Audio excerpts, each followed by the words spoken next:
বাংলাদেশে উন্নয়ন হয়েছে, উন্নয়নের আড়ালে যেই প্রেক্ষাপট, বাংলাদেশের প্রেক্ষাপটে যে জিনিসগুলো পিছনে ছিল, একেবারেই পিছনে ঢাকা পড়া ছিল, এই জিনিসগুলোকে উঠাইছে। যেমন হচ্ছে আপনি বলতে পারেন আয়নাঘরের যে দৃশ্যটা, হ্যাঁ, এইটা খুবই সুন্দরভাবে ওখানে ফুটায় উঠছে। তারপরে গণভবনে কিভাবে এমপিরা, মন্ত্রীরা কিভাবে বাংলাদেশের যেই কলকাঠি বলতে পারেন কিভাবে নাড়াতো, কিভাবে ইয়ে করছে, পুরো স্মৃতিটা মানে হচ্ছে যেটা আমাদের জানা নাই, হ্যাঁ, সুন্দরভাবে ওনারা ফুটায় উঠছে। তো ওই জিনিসটা আমার খুবই প্রভাবিত করছে, ভালো লাগছে।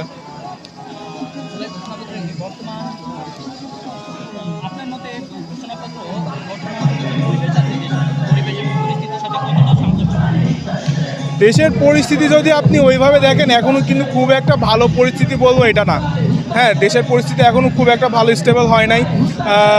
শেখ হাসিনা সরকার যখন চলে যায়, ওই পর্যায়ে দেশ যে অবস্থাতে ছিল, ওইটা থেকে যতগুলো সংস্কারের কথা বলছে, এটা তো আর আপনার এক বছরের ভিতরে পসিবল না।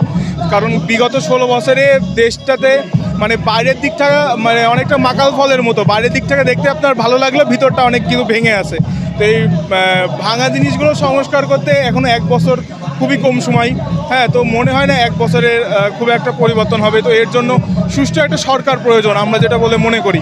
হ্যাঁ, একটা সুষ্ঠু সরকার যদি নির্বাচনের মাধ্যমে আসে, তাহলে সেই ক্ষেত্রে হয়তো দেশটা আরেকটু সংস্কার হবে। আর দেশের সংস্কারের পিছনে সবথেকে বেশি আইন বিভাগের, আমি বলবো আইন বিভাগের সংস্কার সবার আগে প্রয়োজন।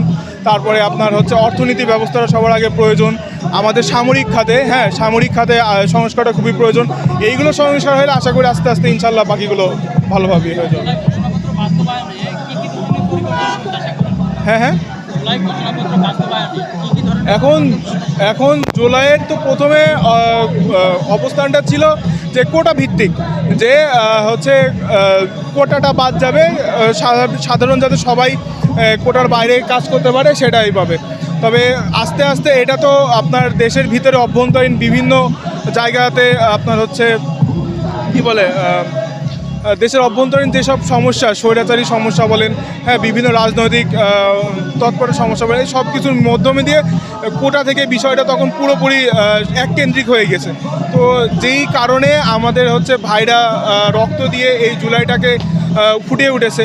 তো এইটার হচ্ছে সংস্কার হইতে পারলে আমি মনে করব এই সব কিছুর কোটা থেকে শুরু করে, যেটা আপনার বললাম যে কোটার বিষয়টা, আইন বিভাগ আছে, তারপরে হচ্ছে সামরিক খাতের সংস্করণ আছে, এই সব কিছু যদি আস্তে আস্তে উন্নয়ন করা যায়, আমি বলবো যে জুলাইয়ের যে গত বছর যে 36 দিনের যে আন্দোলনটা করা হয়েছে, এটার মাধ্যমে হয়তো ভালো কিছু আমরা আশা করতে পারি।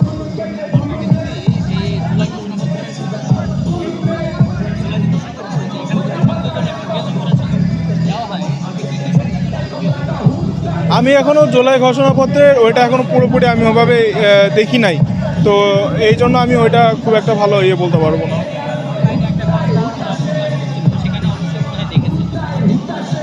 না, ওইটা আমার দেখা হয়নি।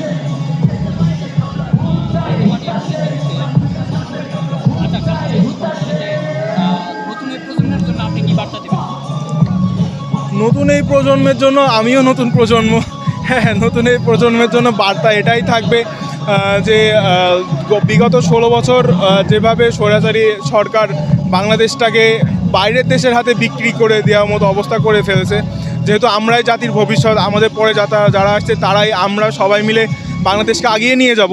তো সততার মাধ্যমে যাতে আমরা দেশটাকে বাইরের দেশে রিপ্রেজেন্ট করতে পারি, নিজের দেশটাকে বাংলাদেশের প্রেক্ষাপটে মানে বিশ্বের প্রেক্ষাপটে সব এক নম্বরে দেখতে পারি।